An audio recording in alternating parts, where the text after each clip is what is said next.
आखाडाचा आपला आजचा विषय आहे तो म्हणजे राजकारणाचा कॅन्सर.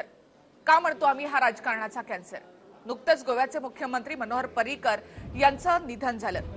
त्याआधी त्यांनी बरेच दिवस मृत्यूशी झुंज दिली. मात्र या सगळ्यामध्ये त्यांनी आपलं कर्तव्य देखील पार पाडलं. मात्र पर्रीकरांच्या निधनानंतर आणि त्यांच्या निधनानंतर सुद्धा नेत्यांनी मात्र या सगळ्या काळामध्ये सर्वपक्षीय नेत्यांनी मी म्हणते निर्लज्जपणाचा अक्षरशः कळस गाठला. मृत्यूच्या आधी आणि नंतरचा नुसता घटनाक्रम जरी मी तुम्हाला सांगितला तरी तुमच्या डोक्यात तिडीक जाईल. 17 तारखेला साधारणतः 7:30 वाजता संध्याकाळी पर्रीकरांचं निधन झालं. मात्र त्यापूर्वी 16 तारखेला काँग्रेसनं सत्ता स्थापनेसाठी राज्यपालांकडे दावा केला. पर्रीकर जाणार आहेत याची कल्पना सगळ्यांनाच होती. मात्र त्यांच्या जाण्याआधीच काँग्रेसकडून 16 तारखेलाच सत्ता स्थापनेचा दावा करण्यात आला. 17 तारखेला संध्याकाळी पर्रीकरांचं निधन झालं. 17 तारखेच्या रात्री काँग्रेसनं पुन्हा एकदा राज्यपालांना पत्र दिलं सत्ता स्थापनेसाठी. खरं तर निधन झाला ती व्यक्ती सर्वसामान्य नव्हती. ते गोव्याचे मुख्यमंत्री होते मनोहर पर्रीकर. आपल्या देशाचे संरक्षण मंत्री होते मनोहर पर्रीकर. त्यांच्या निधनानंतर वेगवेगळ्या प्रतिक्रिया आपल्या समोर आल्या. त्यांचं कौतुक झालं. मात्र ज्या वेळेला ते मृत्यूशी झुंज देत होते, ज्या वेळेला त्यांचं निधन झालं, त्यावेळी काय घडामोडी सुरू होत्या राजकारणामध्ये त्या पहा. 18 तारखेला 5 वाजता त्यांचा अंत्यसंस्कार होणार हे सगळ्यांना माहिती होतं. मात्र काँग्रेसनं त्याही वेळेला राजभवनामध्ये दावा केला सत्ता स्थापनेचा. आणि दुसऱ्या ठिकाणी पर्रीकरांचं पार्थिव ह्या अंत्यसंस्काराच्या प्रतीक्षेत असताना भाजपच्या देखील बैठका सुरू होत्या. सत्ता स्थापनेच्या हालचाली सुरू होत्या. भाजपचे आमदार राज्यपालांना भेटण्याच्या तयारीमध्ये होते. 5 वाजता चिता पेटली आणि त्याच वेळेला अमित शहांनी म्हटलं की 6 वाजता आम्ही नव्या मुख्यमंत्र्यांचं नाव जाहीर करू. इथे चिता पेटत होती, तिथे भाजपच्या बैठका सुरू होत्या. आणि त्याच वेळेला पुन्हा एकदा रात्री हा शपथविधी होईल अशी बातमी भाजपच्या गोटातून देण्यात आली. चिता थंडही झाली नव्हती आणि त्याच वेळेला भाजपचा मुख्यमंत्री देखील ठरत होता. हा झाला कहाणीचा पहिला भाग. एक रिपोर्ट आधी पाहूया या संदर्भातला आणि त्यानंतर आपण पुढेही बोलूया. पर्रीकर राफेल घोटाळ्याचे पहिले बळी ठरले. माझ्या अंदाजाने हा राफेलचा पहिला बळी आहे. फेसबुक ट्विटरवरून झाले जोरदार ट्रोल. नंतर सारवासारवीचा तोकडा प्रयत्न. जो बूंद से गई वो हौद से नहीं आती. गोव्याचे मुख्यमंत्री मनोहर पर्रीकर यांना देशभरातून श्रद्धांजली वाहण्यात येत होती. राष्ट्रवादी काँग्रेसचे नेते आणि आमदार जितेंद्र आव्हाड यांनीही मनोहर पर्रीकर यांना श्रद्धांजली वाहिली. त्यांच्या कामाचं कौतुक केलं. मात्र श्रद्धांजली वाहिल्यानंतर पुन्हा बोलताना माझ्या अंदाजे हा राफेलचा पहिला बळी गेला असं वादग्रस्त विधान जितेंद्र आव्हाड यांनी केलंय. पण माझं असं वैयक्तिक मत आहे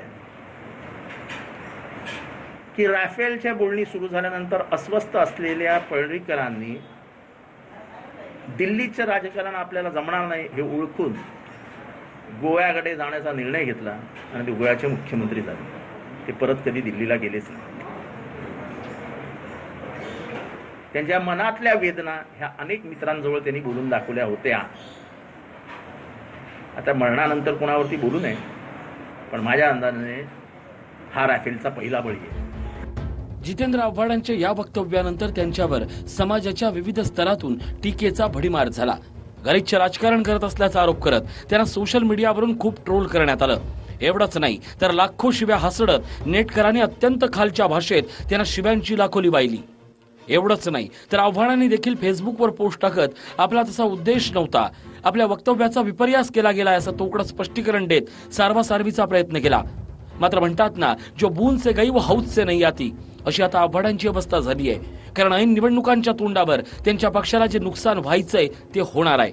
आव्हाडांच्या त्या वक्तव्यानंतर या काही प्रातिनिधिक प्रतिक्रिया ऐकूयात.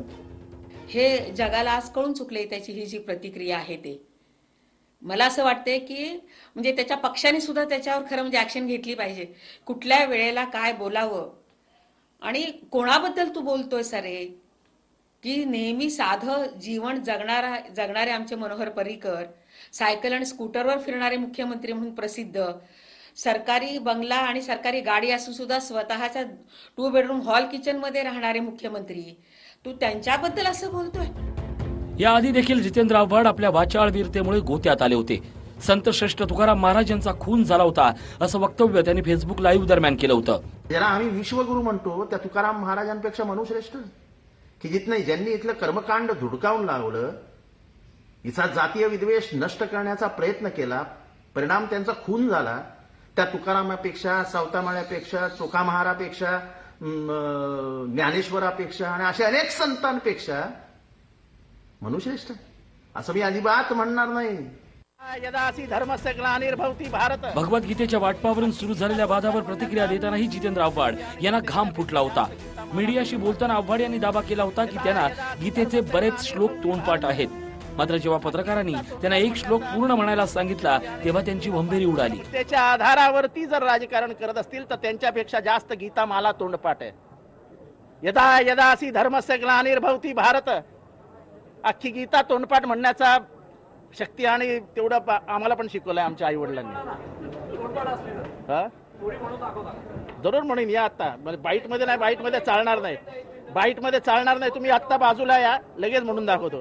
त्यामुळे बीजेपीचे प्रवक्ते म्हणून आलात काय?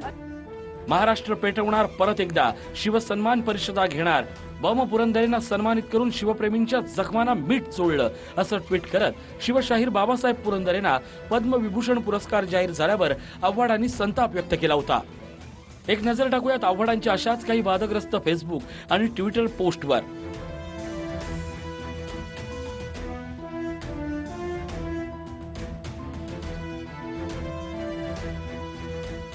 एकंदरीतच आव्हाडांच्या अशा वागण्यामुळे आणि वादग्रस्त विधानांमुळे ते काँग्रेसच्या दिग्विजय सिंगांसारखी आपली प्रतिमा तर निर्माण करू इच्छित नाहीयेत ना. मग शेवटी हाच प्रश्न विचारावासा वाटतो, जितेंद्र आव्हाड नेहमी वादग्रस्त वक्तव्य का करतात? पाळण्यात कोणाला टाकायचंय तुम्हीच ठरवा. Bureau report, TV9 Marathi. दुसऱ्याला कशाला सांगता? सत्ताधारी पक्षाकडून तिथे सत्ता स्थापनेचा दावा केला जात होता, काँग्रेसकडूनही केला जात होता. मात्र पर्रिकरांची चिता जुळून 13 मिनिटही झाली नव्हती तोपर्यंत जितेंद्र आव्हाडांनी जे काही वक्तव्य केलं ते नक्कीच शोभणारं नव्हतं. कुटुंबाला अस्थि देखील मिळाल्या नव्हत्या आणि त्याच वेळेला जितेंद्र आव्हाड यांचं वक्तव्य होतं राफेलचा पहिला बळी गेला. जितेंद्र आव्हाडांकडे तर आपण जाणार आहोतच, मात्र आपल्या सोबत इथे आहेत भाजपचे प्रवक्ते भालचंद्र शिरसाट. भालचंद्र शिरसाट, सगळ्यात आधी तुमच्याकडे. आपल्या हिंदू धर्मामध्ये म्हणा किंवा आपल्या सगळ्याच धर्मांमध्ये म्हणा एक संस्कार असतो, 13व्यापर्यंत आपल्याकडे कुठलंही कार्य केलं जात नाही. पर्रिकर तर गोव्याचे मुख्यमंत्री होते, इतका मोठा माणूस, त्यांची चिता थंडही होत नाही तोपर्यंत तुम्ही शपथविधी करता. कर्मठ संघ स्वयंसेवक, सर्जिकल स्ट्राईक सारखा कठोर निर्णय क्षमता असलेला संवेदनशील प्रेमळ नेता आणि एका तपस्वी कार्यकर्ता मनोहर पर्रिकर यांना प्रथम मी श्रद्धांजली वाहतो. आणि आजही म्हणजे 14 तासापूर्वी डॉक्टर जितेंद्र आव्हाड यांनी ट्विट केलंय, हे शुभ कार्य पुढे ढकलता नसतं आलं का, 13 दिवस थांबता नसतं आलं का? शिरसाट, हा माझा मी तेच सांगतो ना, मला उत्तर शिरसाट, हा देऊ. माझा प्रश्न आहे की 13व्या दिवसापर्यंत हा तुमचा प्रश्न जरी असला, तुम्ही तर चिता थंड होईपर्यंत नाही, बरोबर आहे ना, बरोबर आहे, तुमचा प्रश्न आहेच, तुमचा प्रश्न नाही असं मी म्हणालेलो नाही. जितेंद्र आव्हाडांचं 15 तासापूर्वीचं ट्विट आहे जे तुम्ही आता दाखवलं होतं.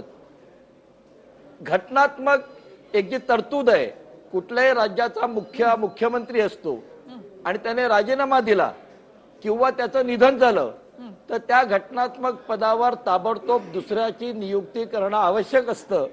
हा घटनात्मक तरतुदी आहेत आणि ती तरतूद घटनेत हे कुठे लिहिलेलं आहे? ऐकून घ्या. घटनेत हे कुठे लिहिलेलं सांगतो ना मला. आहे की एखाद्या व्यक्तीचं पार्थिव त्या ठिकाणी चितेवर जळतंय आणि अशा वेळेला तुम्हाला तिकडे सत्ता स्थापन करायची आहे किंवा दुसरा मुख्यमंत्री तिथे लगेच शपथ घेतोय, हे कुठे लिहिलेलं आहे तुम्ही मला सांगा. मी बोलू का?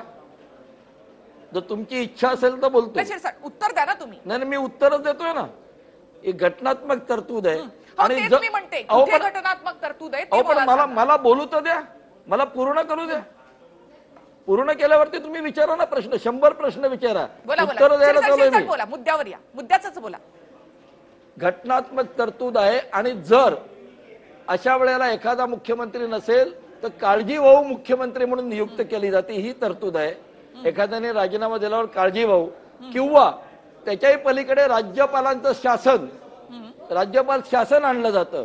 ही आवश्यकता घटनेची आहे आणि म्हणूनच 31 ऑक्टोबर 1984 जेव्हा स्वर्गीय इंदिरा गांधींची हत्या झाली होती तेव्हा त्यांचा अंत्यविधी व्हायच्या आधी राजीव गांधी यांनी पंतप्रधान पदाची शपथ घेतली होती. घटनेची आवश्यकता होती. मी टीका नाही करत, जितेंद्र आव्हाड टीका करतात.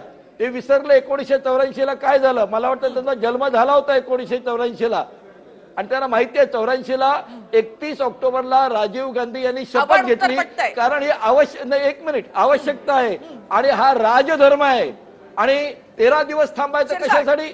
शुभ कार्य का पुढे नका, हे शुभ कार्य नाही, हा राजधर्म आहे. राजधर्माचं पालन आम्ही केलेलं आहे. जितेंद्र आव्हाडाला लाज वाटायला पाहिजे होती असं विचारताना, लाज वाटायला पाहिजे होते जितेंद्र आव्हाडाला. त्यांना माहित ना डॉक्टरेट केली आहे त्यांनी, पीएचडी केली पॉलिटिकल सायन्स मध्ये. काढू नको चोप, तुला एवढं समजत नाही, एवढं डोकं नाही तुला की राजधर्म.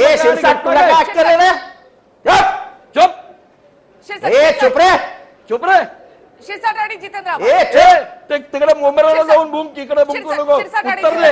तुला बिला काय बोलतो रे. उत्तर दे. जितेंद्र आव्हाड दोघांनाही मी सांगेन की महाराष्ट्रात सगळे लोक आपल्याला बघतायत आणि आपण खूप महत्वाच्या गोष्टीवर आपण बोलतोय. एवढी जितेंद्र आव्हाड आणि शिरसाट, मी तुम्हाला दोघांनाही विनंती करते की जी काही आपली संसदीय भाषा असते त्या भाषेचाच आपण एक सभ्य भाषेचा वापर आपण इथे करूया. अरे तुझी अक्कल काय रे, मला माहिती आहे रे. तू काय अक्कल महाराष्ट्रातली शिकवतो मला. तमाम जनता तुम्हाला पाहते, तुम्हाला लोकप्रतिनिधी म्हणून लोक तुम्हाला पाहतायत. अशा वेळेला तुम्ही चांगल्या भाषेचा वापर करावा. राजधर्म आहे आमची आणि याची आवश्यकता काँग्रेसने केली आणि आवश्यक आहे. शिरसाट आवश्यक आणि जितेंद्र आव्हाड आणि म्हणून थांबा शिरसाट तुमचं बोलून झालंय. जितेंद्र आव्हाड बोला.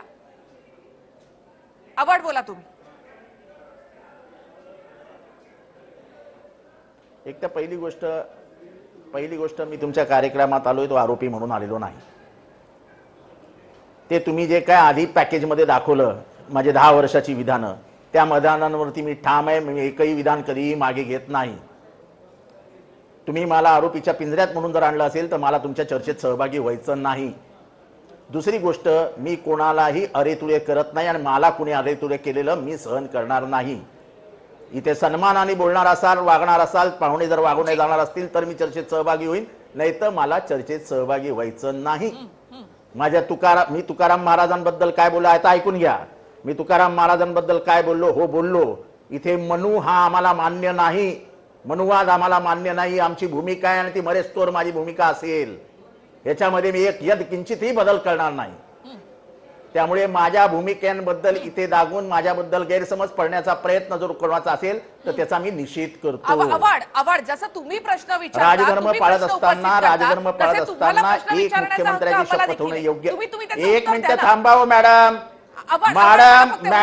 एक मिनिट.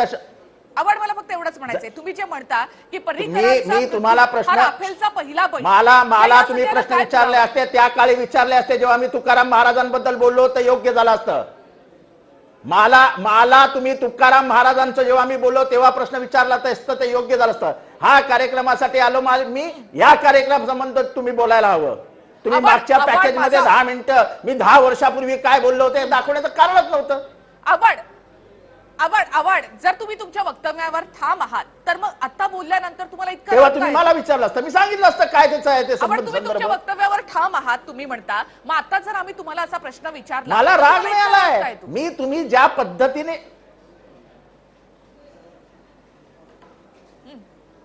कुठाला राग आला, मला राग मी घेत नाही. मी फक्त तुमचं चुकलेलं जे आहे पॅकेज मध्ये ही चर्चा आहे, या चर्चेला अनुसरून तुम्ही 10 वर्षापूर्वीच्या चर्चा काढणार असाल तर चुकीचं आहे. आव्हाड अर्थात तुमचा इतिहास लोकांना सांगणं देखील तेवढंच आवश्यक आहे. तुमची वादग्रस्त आतापर्यंतची जी विधानं आहेत लोकांच्या लक्षात आहेत ती. मला आता हाच प्रश्न विचारायचा आहे की राफेलचा बळी असं आहे. तुम्ही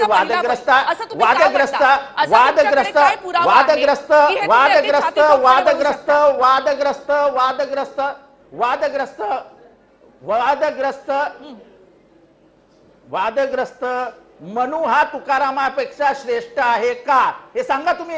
याच्यात काय वादग्रस्त बोललो मी? आपण त्या विषयावर जाऊ नको. मी तुम्हाला जो थेट प्रश्न विचारला की पर्रीकर हे राफेलचा पहिला बळी असं तुम्हाला का वाटतं, हे तुम्ही दाखवलं. तुमच्याकडे आहे हे तुम्ही दाखवलं की हे वादग्रस्त विधान जितेंद्र आव्हाडांनी केलं म्हणून. आव्हाड मी तुम्हाला प्रश्न विचारते त्याचं उत्तर तुमच्याकडे आहे का? आव्हाड तुमच्याकडे याचं उत्तर आहे का? तुम्ही हे करेक्शन कराल का?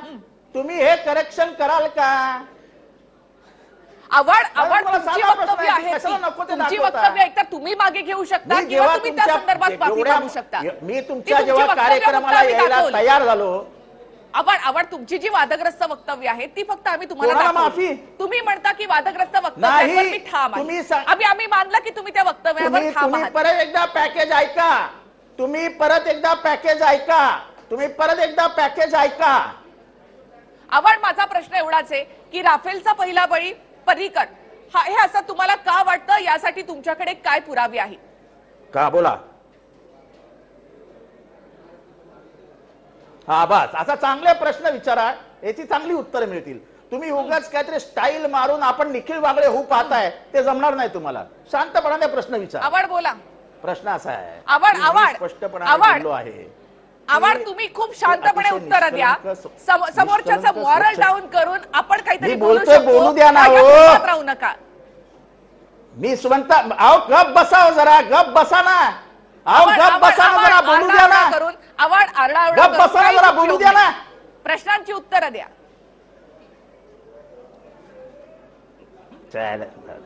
अहो जरा गप बसा ना, बोलू द्या ना. अहो जरा गप बसा, बोलू द्या ना. बोला आव्हाड बोला, उत्तर द्या.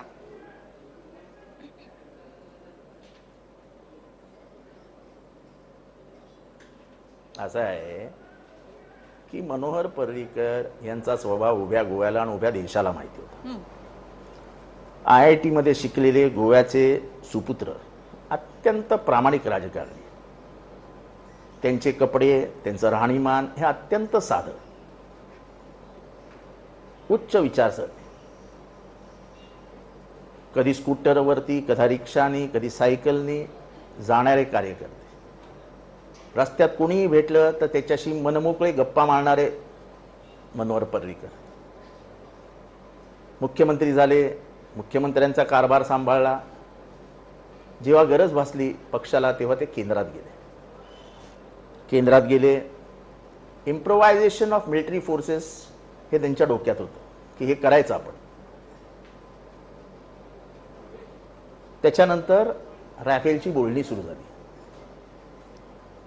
राफेलच्या कुठल्याही बोलण्यांमध्ये ते सहभागी झाले नाहीत. संरक्षण मंत्री असून देखील संधी मिळताच ते गोव्याला परत आले.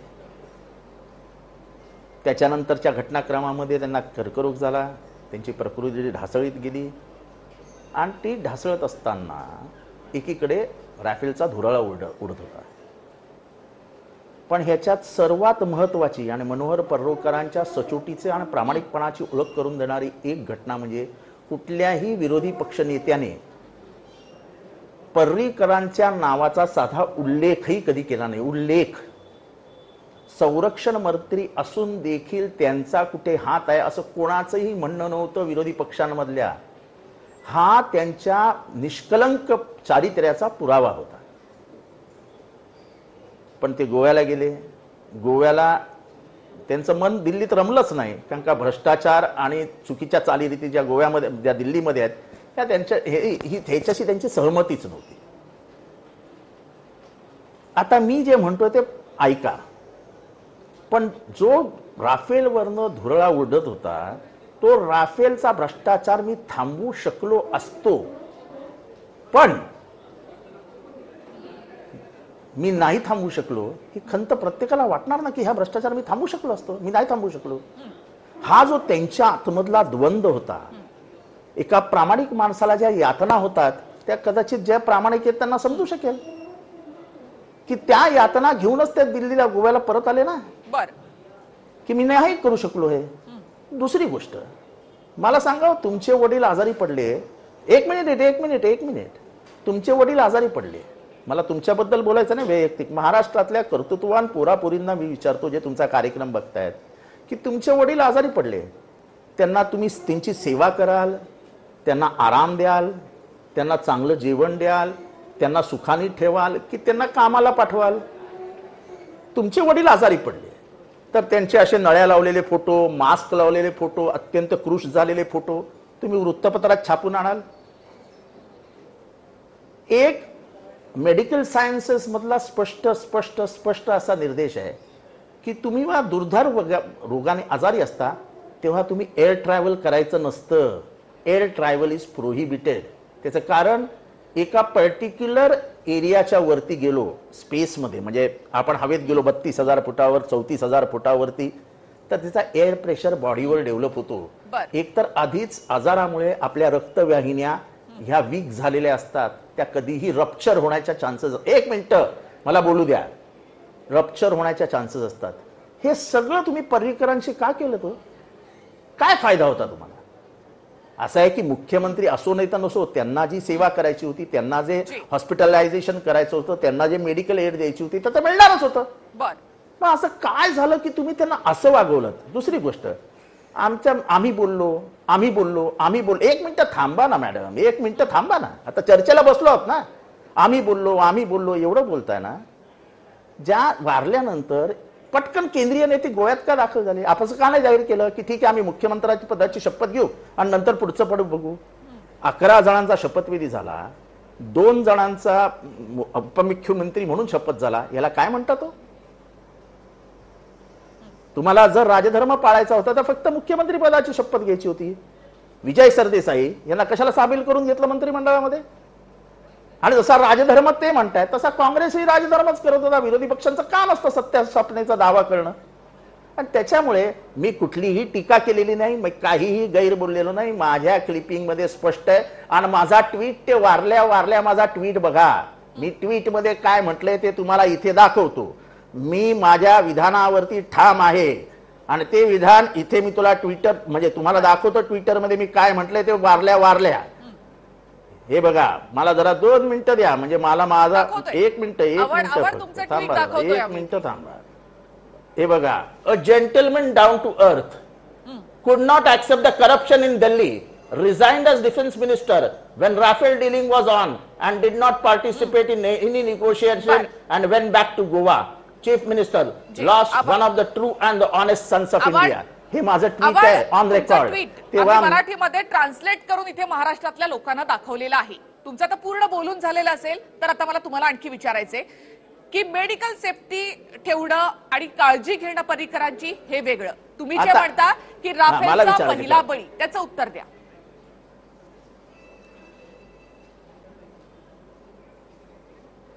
असं आहे की राफेलचा जो धुरळा एका कर्ता पुरुष घरात बसलाय आणि त्याच्या समोर पूर्ण संसाराची पडझड होते, त्याच्यावर दबाव येणार का? येणार नाही.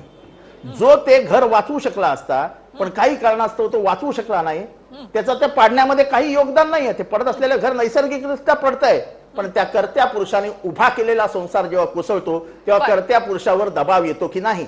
दबाव येतो. त्यांच्यावर दबाव, आणि त्या दबावाचा आणि त्यांना जो आजार झाला होता तो आजाराशी लढायला ते जो विलपावर लागते, ती विलपावर त्यांच्या निर्माण नाही होऊ शकली, कारण का त्यांना आजूबाजूला दिसत होतं. आपण त्याच्यात नसलो तरी हे का घडलं हे एका प्रामाणिक माणसाला वाईट वाटतं ना. आणि तसे प्रामाणिक होते पर्रिकर, म्हणून मी तो हे केला. माझा त्याच्यात कुठलाही हेतू नव्हता. आणि फॉर युअर काइंड इन्फॉर्मेशन, मी कुठेही सारवा सरव करण्याचा प्रयत्न केलेला नाही.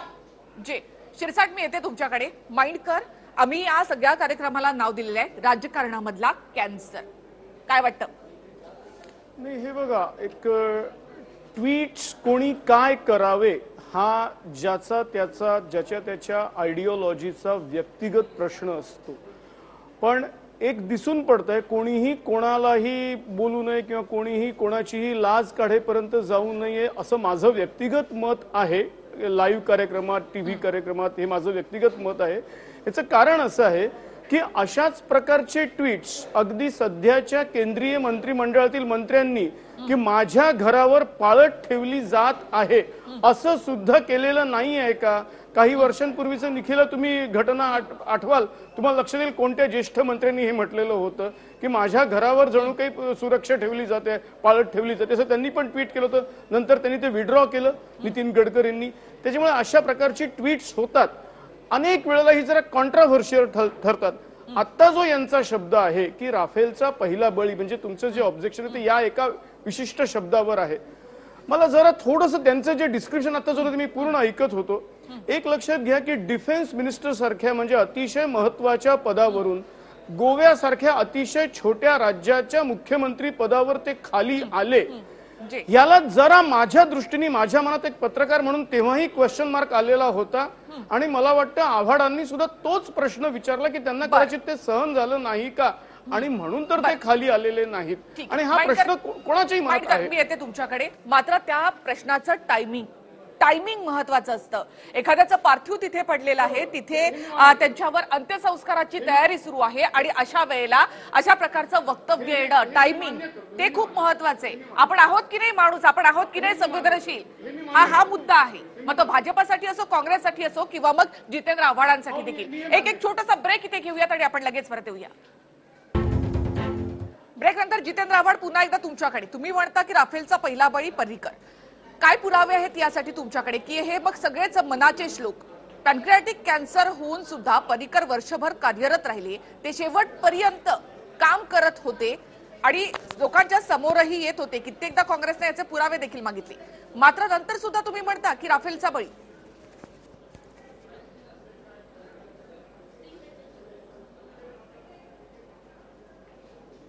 हॅलो हॅलो आव्हाड, आवाज येतोय माझा? हॅलो हॅलो जितेंद्र आव्हाड, आवाज येतोय का माझा? माझा आवाज येतो का तुम्हाला? जी जी आव्हाड, आवाज येतोय. माझा प्रश्न हा आहे की तुम्ही राफेलशी जोडताय, पर्रिकरांचं निधन हे तुम्ही राफेलशी जोडताय.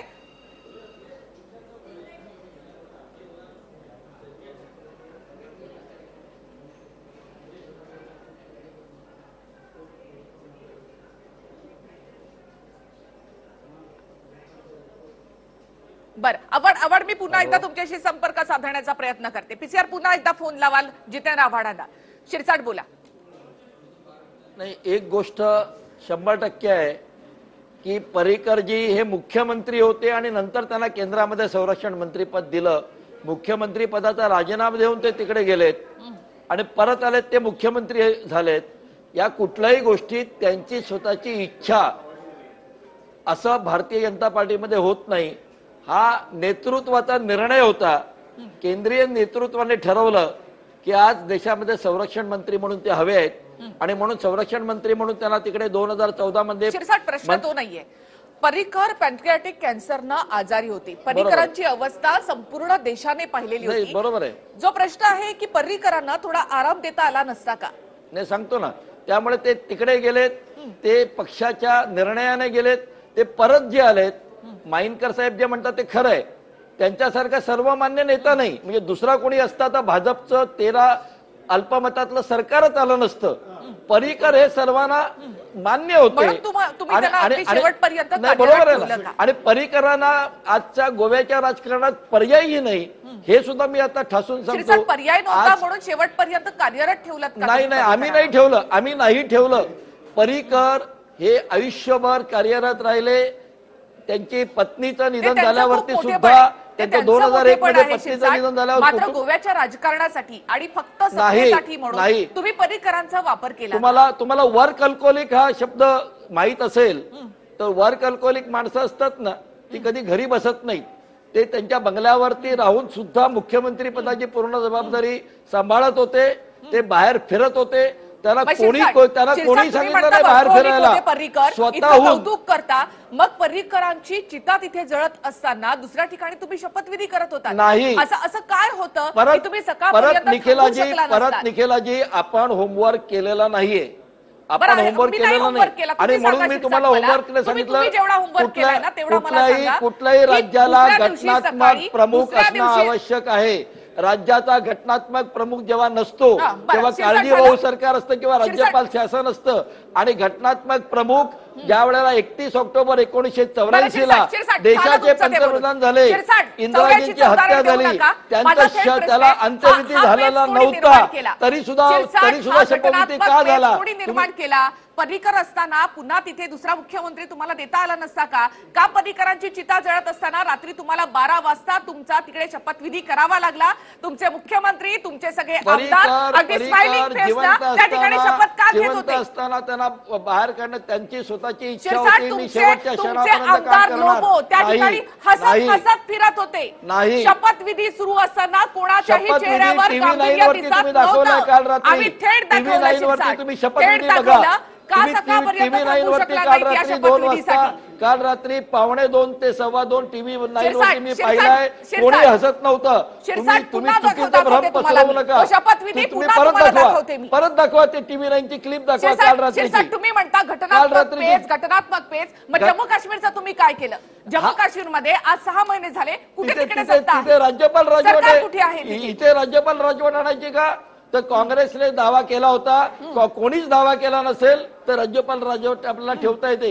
पण काँग्रेसने नाही दावा शिरसाट, केला. नाही त्यानंतर शिरसाट. मग काल- दुसऱ्या काल कोणी दावा रात्री जो केला शपथविधी असेल झाला, तर त्या त्याच्यातून संदर्भात राज्यपालाने तुमच्याकडे निर्णय काही घेतला. उत्तर नाही. हा घटनात्मक सकाळपर्यंत निर्णय तुम्ही आहे. थांबू शकला असता. हा मात्र घटनात्मक तुम्हाला निर्णय आहे. थांबायची इच्छा घटनेचं नव्हती. पालन आणि राजधर्माचं पालन केलेलं आहे. शिरसाट, देश नाही शिरसाट, रुकेगा, तिथे नाही पर्रिकरांचं झुकेगा, पार्थिव ठेवलेलं होतं नाही अंतिम रुकेगा, नाही दर्शनासाठी. झुकेगा. संपूर्ण देश पर्रिकर रडत जी होता. गेले आणि याचं दुःख दुसऱ्या आहे. ठिकाणी तुम्ही पण बैठका म्हणून घेत देश होता थांबणार सत्ता नाही. स्थापनेसाठी. गोवा थांबणार नाही. लोकं माझंही ऐकतात, आणि शिरसाट. भारतीय जनता लोकं पार्टी माझंही सुद्धा ऐकतात थांबणार तिकडे. नाही. थांबा आता कार्यरत तुमचं. राहणार. जितेंद्र कार्यरत राहणार. आव्हाड, जितेंद्र आव्हाड, तुम्ही म्हणता राफेलचा पहिला बळी पर्रिकर. तुमच्याकडे असे काय पुरावे आहेत की मग तुमचे हे सगळे मनाचे श्लोक आहेत? पॅनक्रियाटिक कॅन्सर आणि राफेल या सगळ्याचा काय संबंध? शेवटपर्यंत पर्रिकर माझं कार्यरत बोलून होते. झालं ना मॅडम. आता माझं आव्हाड, बोलून झालं. आव्हाड, माझा प्रश्न माझं- आहे की पर्रिकर माझं शेवटपर्यंत बोलून झालं, कार्यरत मॅडम. होते. तुम्ही जी व्हील पॉवर म्हणताना माझं एवढं डिटेल बोललो. परत बोलू का? नेटवर जाऊन वाचा. पॅनक्रियाटिक अहो, कॅन्सर आम्हाला काय तेच- होतं आणि म्हणूनच मला पर्रिकरांची तेच व्हील पॉवर बघा म्हणायचं, की मॅडम. वर्षभर ते कार्यरत होते. अगदी आता त्यांचं निधन होण्याच्या मॅडम, 10 मला- दिवस आधीपासून ते काम करत होते. जितेंद्र आव्हाड, त्यामुळे मला एवढंच विचारायचंय की तुम्ही कधी भेटला होतात का?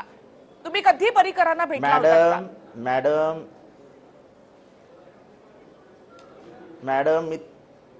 मॅडम मी माझी बाईट ऐका ना. तुमचा प्रॉब्लेम हाच आहे की तुम्ही बाईट्स ऐकत नाही, तुम्ही वाचत नाही.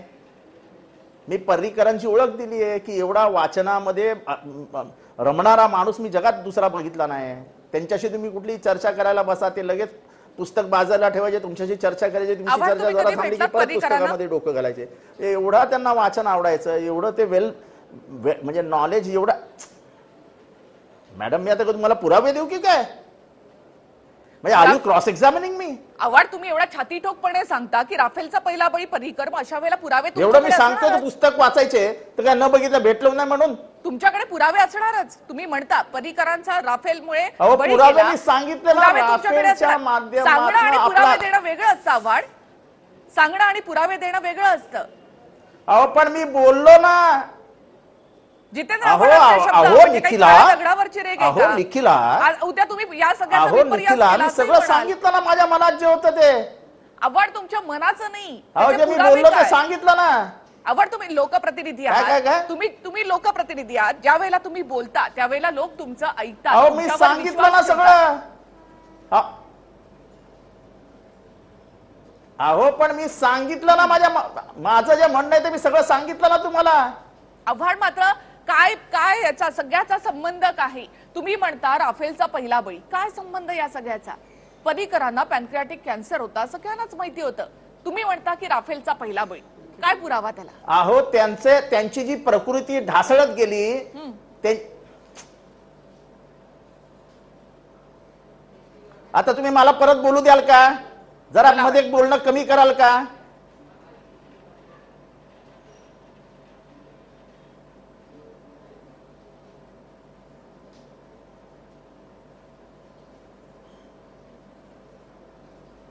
मी आव्हाड, बोला. माझ्या सविस्तर विश्लेषणामध्ये सांगितलं की जो आराम अशा दुर्धर रोगामध्ये घ्यावा लागतो तो त्यांना मिळाला नाही. डॉक्टर आपले वडील आजारी पडल्यानंतर एक सल्ला देतात की ह्यांना आरामाची गरज आहे, ह्यांना ताणतणावापासून मुक्त ठेवा, जास्त लोकांना ह्यांच्या संपर्कात येऊ देऊ नका आणि आरामात ह्यांना औषध पाणी करून ह्यांना रेस्ट घेऊ द्या, असं आपले डॉक्टर आपल्याला नेहमी सांगतात. असं पर्रिकरांच्या बाबतीत घडलं का? फाईल साईन करणं आपल्याला आता मी हे बोललो तर कदाचित परत नवीन गदारोळ तयार होईल. जाऊन विचारा तिथे फाईल्सची काय परिस्थिती होती, कुठली टेबल्स मुव्हिंग होती का, जरा विचारा ना. गोव्यामध्ये आपला माणूस पाठवा ना कोणीतरी. आता मी हे बोलणं योग्य नाही आता या चर्चेमध्ये. त्याच्यामुळे राजकीय माणूस जेव्हा एखाद्या महत्वाच्या स्थानावर बसलेला असतो त्या स्थानाला तो केवळ कार्य करतोय, ते आजारी असून पण ऍक्टिव्ह आहे, हे एवढ्यावरती चालत नाही मॅडम. मला या विषयात आता जायचं नाहीये. He has to be super active. He is the chief minister. आणि त्यामुळे मला नको तो प्रश्न विचारू नका. मी आधी माझं स्पष्ट मत नोंदवलेलं आहे की राफेल आणि घडलेलं प्रकरण, आणि परत एकदा सांगतो की ते स्वच्छ चारित्र्याचे होते, प्रामाणिक होते. त्यांना वेदना होत होत्या की हा भ्रष्टाचार जो दिल्लीत झाला तो गैर आहे, आणि त्या वेदनांचा तणाव त्यांच्यावर होता. त्यांचा कुठल्याही भ्रष्टाचाराशी संबंध नव्हता. अत्यंत प्रामाणिक निष्कलंक माणूस. त्यांनी मनाला लावून घेतलं. माझा शब्द ऐका, त्यांनी मनाला लावून घेतलं राफेलचं जे काही झालंय ते. कारण की ते त्यावेळेस संरक्षण मंत्री होते. त्यावेळेस संरक्षण मंत्री होते, आणि म्हणून माइनकरही माझ्या मताशी सहमत आहे. फक्त आता प्रश्न तुमच्या टायमिंगचा आहे. आणि आता माझं बोलणं संपलेलं आहे. मी माझं काम संपलं. मी सांगितलं होतं मी 5:30ला उठणार. ऐकून घ्या आधी, उत्तर तर ऐकून घ्या. बोलायची सवय, बेछूट बोलायची सवय तुम्हाला आहेच, मात्र उत्तर देखील तर ऐकून घ्या. डॉक्टर आव्हाड मला गेले तरी हरकत नाहीये, कारण त्यांना वादग्रस्त बोलायचं आणि त्यानंतर तिथून बाजूला व्हायचं ही सवय आहे आधीपासूनची त्यांची. डॉक्टर आव्हाडांची खुर्ची रिकामी राहू देत तिथे. हे मानसशास्त्राचे डॉक्टर आहेत का मला माहित नाही. माझ्या माहितीनुसार ते पॉलिटिकल सायन्सचे डॉक्टर आहेत. पण राफेल ची पूर्ण प्रक्रिया माननीय मनोहर पर्रीकर जी असताना तिथे झाली, आणि त्यानंतर ते गोव्यामध्ये आले. ते तिकडे प्रक्रिया त्यांना आवडली नाही म्हणून आले असं अजिबात नाही. सत्य असं आहे, गोव्यामध्ये त्यांची आवश्यकता होती, पक्षाने आदेश दिला म्हणून ते गोव्यात आले. गोव्यावर त्यांचं प्रेम होतं, गोव्यात आले. गोव्यात शेवटपर्यंत ते कार्यरत राहिले. स्वादुपिंडाच्या कॅन्सरने त्यांचा बळी गेलेला आहे. त्यांना खूप त्रास झाला, खूप उपचार झाले, प्रयत्न झाले, परंतु त्या आजारातून ते कधी उठले नाही. परंतु शेवटपर्यंत ते स्वस्थ बसले नाहीत. शेवटपर्यंत ते काम करत राहिले, आणि राफेलमुळे त्यांच्या मनावर कुठलंही दडपण नव्हतं. सगळं मान्य, मात्र सगळ्यांनाच माहिती होतं पर्रीकर आजारी आहेत, त्यांना आरामाची खूप गरज बरोबर आहे आहे. ना. त्यांना डॉक्टरने आणि सर्वांनी सांगितलं त्यांना आजारी आहे, पण त्यांनी तुमचा प्रश्नाचं उत्तर त्यांनी स्वतःहून सांगितलं मी शेवटच्या श्वासापर्यंत काम करणार. आणि म्हणून तुम्ही हे केलं का? अजिबात नाही. आजही राहिली त्यांना सत्ता. जे आज केलं, जे पर्रीकरांना गमावून केलं, ते आधी करता आलं असतं. आधी 2 उपमुख्यमंत्री करता आले असते, पण नाही केलं त्यावेळेला. कारण त्या पर्रीकरांचा तो अपमान झाला असता. त्यांचा जो आग्रह होता मी शेवटच्या श्वासापर्यंत काम करणार, आणि त्यांनी ते शेवटच्या श्वासापर्यंत काम केलं. आणि महत्वाचं म्हणजे राफेलचं गोव्यात आल्यानंतर राफेलचा संबंधच नव्हता. कसला दडपण, कसला दडपण, राफेलचा प्रश्नच नाही. डॉक्टर जितेंद्र आव्हाड जे म्हणतात राफेलचा दबाव, कसला दबाव असेल? तुमचा प्रश्न काय तो सांगा. 2 उपमुख्यमंत्री झाले, हा पर्रीकरांचा अपमान असेल? आता नाही, 100% नाही. पण एक सांगतो, पर्रीकरांसारखा एक सक्षम माणूस नाही, हे सत्य आहे. पर्रीकरांसारखा एक सक्षम माणूस असता तर 2 उपमुख्यमंत्री पदाची गरज पडली नसती. तो आज तरी नाही, हे सत्य आम्ही स्वीकारतो. आपलं जे बोलायचं ते आपलंच एकच एक बोलत राहायचं, आणि एकच एक घटना सांगत राहायची आहे का, की जरा रॅशनल थिंकिंग करायचं. जसं मगाशी आव्हाडांनी पण मान्य केलं की मी जे बोलतोय तसं ते बरोबर आहे. प्रश्न आता असा आहे की इतका लास्ट स्टेजचा कॅन्सर झालेला असताना सुद्धा, म्हणजे आव्हाडांचा जर का नीट प्रश्नाचा विचार केला, त्यांचा प्रश्न असा आहे की इतक्या लास्ट स्टेजचा कॅन्सर असतानाही नाका तोंडातनं नळी दिसत असलेले, अगदी क्रूश झालेले पार्रीकर लोकांच्या समोर आणण्याची गरज काय होती? दिसत होतं की हे 1 वर्षाच्या वर जाणार नाही. कारण वॉज इट हॉब्सन्स चॉईस? जणू काही गोवा बीजेपी मध्ये पार्रीकर नाही तर दुसरे कोणी पण नव्हते, ती वस्तुस्थिती होती. याचं कारण ते संरक्षण मंत्री झाल्यानंतर ज्यांना मुख्यमंत्री केलेले होतं ते स्वतः असेंब्लीमध्ये पराभूत झालेले होते. त्यांच्यानंतर आज काल रात्रीपर्यंत म्हणजे अगदी तुमच्याच भाषेत तिथे चिता किंवा प्रेत पडलेलं असताना, चिता जळत असताना ज्यांनी राजभवनच्या हिरवळीवर बीजेपीचं सरकार आणण्यात अतिशय महत्वाची भूमिका बजावली ते नितीन गडकरी गोवा फॉरवर्ड फ्रंट आणि MGPच्या 3 आमदारांशी काय चर्चा करत होते हाही एक प्रश्न आहे. म्हणजे जर पर्रीकर आहे तर हे सरकार किमान 2 वर्ष 17 ते 19 चाललं असतं. जर पर्रीकरांच्या ऐवजी दुसरा कोणीतरी दिला असता तर गोव्यामध्ये नेहमी जे आयाराम गयाराम होतं आणि नेहमी 21 आणि 19 कोणाचं इकडे तिकडे होऊन सरकार होऊ शकतं, हे होऊ नये म्हणून कॅन्सरग्रस्त असलेल्या पर्रीकरांना संघानी आणि भाजपनी तिथे इरेला लावलं, ही वस्तुस्थिती आहे. तमा माइंडकर बोला. शिरसाट. मनोहर पर्रीकर हे वर्क अल्कोहोलिक होते, कधीही स्वस्त बसले नाहीत, घरची काळजी केली नाही, तब्येतीची काळजी केली नाही. त्यांना मुख्यमंत्री पदावरून निवृत्त करणं, दूर करणं हे जरी भाजपच्या वरिष्ठ नेत्यांनी ठरवलं तरी त्याला त्यांचा होकार नव्हता. शेवटपर्यंत ते कार्यरत राहिलेत, शेवटपर्यंत ते कार्यरत राहिले आणि आपला देह सोडला. देह सोडणं हे स्वाभाविक होतं. तुमच्या माहितीकरता एक मेडिकली सांगतो, मेडिकलचं कालचं सांगतो मी तुम्हाला. काल असं एक ट्विट आलेलं होतं की त्यांच्या शरीरात इतकी ताकद नव्हती त्यांच्या मृत्यूच्या आधी की डोळ्याची पापणी सुद्धा ते उघडू शकत नव्हते. हे आलेलं आहे मेडिकल ट्वीट. आणि म्हणून तुम्हाला सांगतोय या लेव्हलला तुमच्या राज्याचा, एका राज्याचा तुमच्या पक्षाचा नेता जातो आणि तरी पण तोच मुख्यमंत्री राहावा हा तुमचा अट्टहास असतो. आणि मला असं वाटतं यांनी जे काही म्हटलेलं आहे आव्हाडांनी ते त्याला उद्देशून म्हटलेलं असं. आव्हाडाने जे म्हटलं माइनकर, तुम्ही आव्हाडांची बाजू घेत असलात तर आव्हाडांनी राफेलचा बळी म्हटलेला, गोव्याचा बळी म्हटलेला नाही. ऐका, गोव्याच्या मुख्यमंत्री पदी त्याला ठेवल्यामुळे त्यांचा बळी गेला असं आव्हाडांनी म्हटलेलं नाही. माइनकर जेव्हा एखादा राफेलचा बळी, पक्षाचंही कर्तव्य असतं की त्या माणसाची काळजी घेणं नाही. आणि आपण सुद्धा चुकीच्या आपण विश्लेषक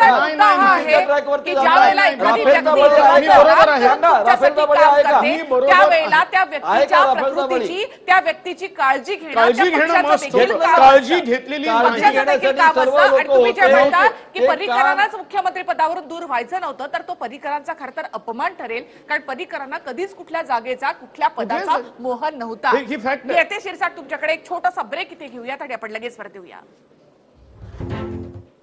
ब्रेक नंतर शिरसाट माझा तोच प्रश्न असेल की का पर्रीकरांसाठी थोडंसं थांबता आलं नसतं का? माझा हाच प्रश्न असेल जो मी तुम्हाला पहिल्यापासून विचारते. नाही, याचं उत्तर एका शब्दात नाही. कारण घटनात्मक दृष्ट्या प्रत्येक राज्याला घटनात्मक प्रमुख मुख्यमंत्री असणं आवश्यक आहे. काही तास गोवा मुख्यमंत्र्यांविना राहू शकलं नसतं. नाही, कारण घटनात्मक दृष्ट्या नाही राहू शकत. मग त्या ठिकाणी राज्यपाल राजवट करावी लागली असती. आणि काँग्रेसने दावा केला असल्यामुळे एक मिनिट काँग्रेसने दावा केला असल्यामुळे काँग्रेसला बोलवावं लागलं असतं. घटनात्मक दृष्ट्या खरं बोललेले आहात. तुमच्याच उत्तरात खरं आलेलं आहे. जेव्हा काँग्रेसने दावा केला जो आधीच केला होता, त्यांच्या निधनाच्या आधी केला होता, म्हणजे तो केलेला असल्यामुळे तुम्ही आता मान्य केलं की सत्ता जाण्याची भीती होती आणि म्हणून तुम्ही रात्री शपथविधी केला. जाऊ शकत नाही असं नाही. काँग्रेसचे बरोबर एनसीपी नाहीये. मान्य. काँग्रेसचे 14 जण एकमेकाबरोबर नाहीयेत. काँग्रेसचं बहुमत शपथविधी करण्याची गरज काय होती? अशक्य होतं. तुमच्या उत्तरामध्ये सुद्धा तुमच्या उत्तरामध्येच सगळं काही इथे आलेलं आहे की फक्त आणि फक्त सत्ता स्थापनेसाठी काँग्रेस दावा करेल, सत्ता स्थापन करेल. तुम्ही माइंडकर घटनेच्या तुम्हाला माहिती नाही. मी पॉलिटिकल सायन्सच आहे. मी पण पॉलिटिकल सायन्स आहे. तुम्हाला माहिती नाहीये. तुम्हाला माहिती नाही. तुमच्याहून जास्ती मी सांगू. मग ज्या पद्धतीने गोव्याचं सरकार आणल्या गेलं ती चूक आहे. ज्या पद्धतीने राजभवनाच्या हिरवळीवर गडकरींच्या समोर परेड घेऊन ज्या पद्धतीने सरकार आणलं ती चूक आहे. बरं. ते विधान भवनात व्हायला पाहिजे होतं, ती चूक आहे. बरं, नाही. शिरसाट. हो नाही. हा नियम आहे, राज्यपालांच्या हा नियम आहे, तुम्हाला माहिती राजभवनामध्ये- नाहीये, राजभवनामध्ये तुम्हाला माहिती नाही. शपथविधी राजभवनात काही यावेळेला अधिकार कितीतरी वेळा सुप्रीम झालेला कोर्ट आहे. हा आज सुप्रीम नाही. हा सुप्रीम कोर्टाचा निर्णय आहे. माहितकर, तुम्ही हा पत्रकार सुप्रीम आहात. कोर्टाचा निर्णय आहे, तुम्हाला 100% माहिती नाहीये. नाही. सुप्रीम 100% कोर्टाहून भाजप मोठं झालंय का? 100% चुकीचं सुप्रीम बोलताय. कोर्टाहून माहितकर, भाजप सुप्रीम तुमच्या- कोर्टाहून भाजप मोठं आहे तुमच्यापेक्षा का? जास्त अनुभव मला आहे. तुम्हाला माहिती नाहीये हो, तुमच्यापेक्षा तुम्हाला नाही जास्त माहिती. शपथविधी बरं, हा झालं. सुप्रीम कोर्टाचा निर्णय राजभवनामध्ये आहे. माहितकर, शपथविधी हा माहितकर, सुप्रीम आहे. कोर्टाचा निर्णय माहितकर आणि आहे. शिरसाट झालं. आहे तुम्हाला माहिती नाही. बघा नाही, बघा नाही, जरा माहितकर, बघा माहितकर. बघा बघा जरा जास्त बघा बोलायला आहे. तुम्हाला माहिती यापूर्वी काहीच नाहीये. कितीतरी राजभवनामध्ये नाही नाही शपथविधी राजभवनावर झालेले बरं, बरं, आहेत. बरं. आपण शपथविधी कुठे झाला हा माझा मुद्दाच नाहीये. माझा नाही, मुद्दा शपथविधीचा होता प्रश्न आणि नाहीये, तो एक म्हणजे मिनिट. टायमिंगचा. आणि मी निखिल- एक सर्वसामान्य माणूस म्हणून मला वाटलं आणि म्हणून एक बरोबर आहे. संवेदनशील माणूस म्हणून मला वाटलं आणि म्हणून मी हा प्रश्न विचारला. कारण महाराष्ट्रातली जनता, गोव्यातली जनता हा प्रश्न विचारते. शिरसाट, तुम्ही म्हणता की काही तास सुद्धा गोवा मुख्यमंत्र्यांविना राहू शकलं नसतं. पर्रिकरांचं निधन झालं 17 तारखेला संध्याकाळी 7:30 वाजता. गोवा नाही.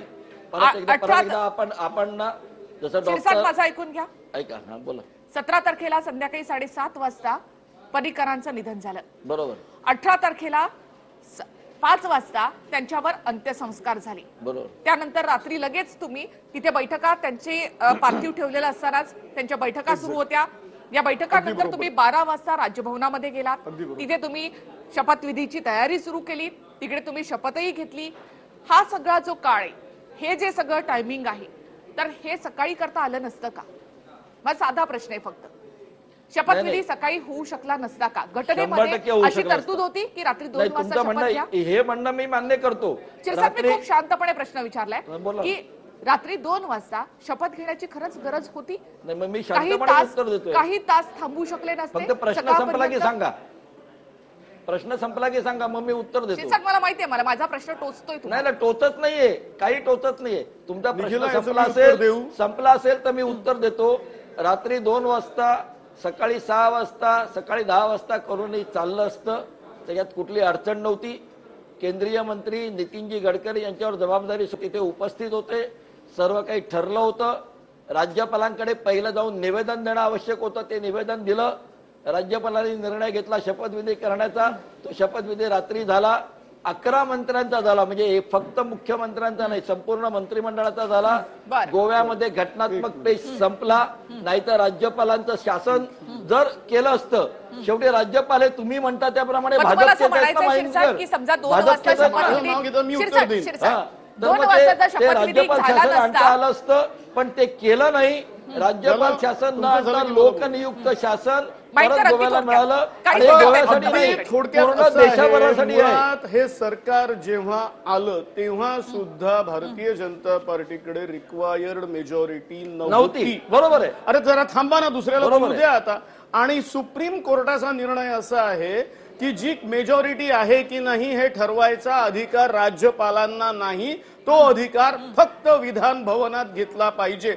आणि हा सुप्रीम कोर्टाचा निर्णय संपूर्णपणे पायदळी तुडवून नितीन गडकरी आणि अमित शहा यांच्या देखरेखीखाली हे सरकार, मायनॉरिटी सरकार अस्तित्वात आलं. प्रश्न असा असतो की एकदा सरकार आलं आणि एखाद्याला मंत्रीपद वगैरे बहाल केलं की त्याच्यानंतर ती माणसं जात नाही आणि मग तुम्हाला 40 मधले 21 माणसं एक मिनिट दाखवता येतात. माहितकर, या सगळ्या technical गोष्टी प्रश्न झाल्या. सध्याचा कालच्या पुरता बोलायचा झाला तर असा आहे, कालचा त्यांना धोका हा होता की काल तर क्लिअर कट काँग्रेसकडे 15 आहे ते दिसत होतं. नक्कीच. माहितकर, हा सगळा टेक्निकल मुद्दा झाला. दुसरी गोष्ट म्हणजे यामध्ये जर रात्री शपथविधी गेला नसता तर मात्र काँग्रेसही सत्ता स्थापनेचा दावा करू शकली असती आणि म्हणून भाजपनं रात्री हा शपथविधी करून घेतलेला आहे. अशा वेळेला का आम्ही या कार्यक्रमाला राजकारणातला हा कॅन्सर असं म्हटलेलं आहे, राजकारणाचा कॅन्सर का म्हटलंय ते तुम्हाला उत्तर या ठिकाणी मिळालं असेल. किती असंवेदनशीलता. आपल्या घरातली एखादी व्यक्ती गेली तर कोणी आपले व्यवहार त्या दिवशी तरी निदान करत नाही. मात्र या राजकीय पक्षांनी, मग ते भाजप असो किंवा काँग्रेस असो,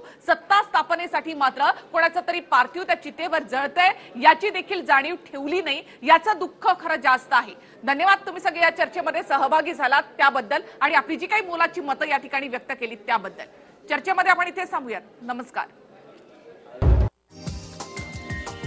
हा व्हिडिओ तुम्हाला आवडला असेल तर असे आणखी व्हिडिओ पाहण्यासाठी TV9चं YouTube चॅनल सबस्क्राईब करा, बेल बटन दाबा. ताज्या घडामोडींसाठी लॉग ऑन करा tv9marathi.com.